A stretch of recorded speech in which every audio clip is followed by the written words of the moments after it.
மயில் வந்து இங்க சாப்பாடு அந்த அம்மாவுக்கு ஊட்டிட்டுருப்பா. அப்ப சாப்பாடு ஊட்டிட்டு இருக்கும்போதே அந்த அம்மா வயசான அம்மா கேட்பாங்க, "என்னம்மா இன்னைக்கு ரொம்ப டல்லாவே இருக்க?" அப்படின்னு சொல்லி கேட்பாங்க மயில்ட்ட. அப்ப மயில் சொல்லுவா, "இல்லம்மா இன்னைக்கு என்னன்னு தெரியல. காலையிலேருந்தே எனக்கு ஒரு மாதிரி உடம்பெல்லாம் அசதியா இருக்கு.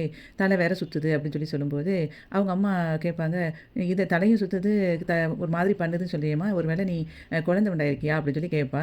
"அப்படிலாம் இல்லம்மா." அப்படின்னு சொல்லிட்டு அவ அங்க போயிருவா. அந்த அம்மா, "நான் வந்து கொஞ்சம் நேரம் படுத்துருக்கேம்மா." அப்படின்னு சொல்லி சொல்லுவாங்க. "சரிம்மா படுத்துக்கோங்க." அப்படின்னு சொல்லிட்டு மயில கேட்பா, "உங்க ஃபோன்லேருந்து ஒரு கால் பண்ணிக்கட்டுமாம்மா?" அப்படின்னு சொல்லி கேட்பா. சரி பேசிக்கோமா." அப்படின்னு சொல்லி சொல்லும்போதே, மயில் வந்து அந்த ஃபோன் எடுத்து இவனுக்கு கால் பண்ணுவா, சரவணனுக்கு. சரவணன் அப்போ வண்டியில ஏதோ ஜாமான் வாங்கிட்டு போய்கிட்டு இருப்பான். அந்த சமயத்தில அவனுக்கு கால் பண்ணி பேசிட்டு, "மாமா நான் தான் மயில் பேசுறேன்." அப்படிம்பான்.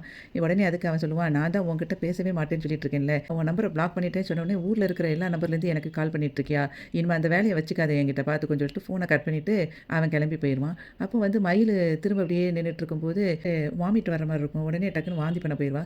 அப்ப அதுக்கப்புறம் யோசிப்பா, "ஒருவேளை நம்ம குழந்தை உண்டாயிருப்போமோ?" அப்படின்னு சொல்லிட்டு அவளே அப்படி ஒரு மாதிரி ஃபீல் பண்ணிட்டு இருப்பா.